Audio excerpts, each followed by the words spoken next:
I know you guys have forgotten your Insta password and looking forward to change a new password. So this video is for you guys. Hello everyone, welcome back to the new video. Today in this video I am going to guide you on how to change the Insta password even if you have forget the password. So let's begin.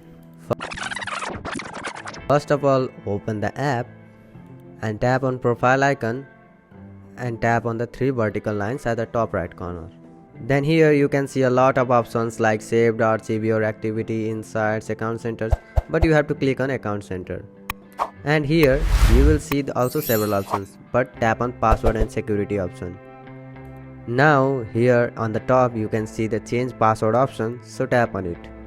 And you will see the options like current password, new password, retype new password, but here you have to click on forget your password option. Now a code will be sent to your mobile number if it is connected to the ID, otherwise a mail will be sent to your Gmail account. Then open the mail and tap on reset password, then type a new password and save the changes.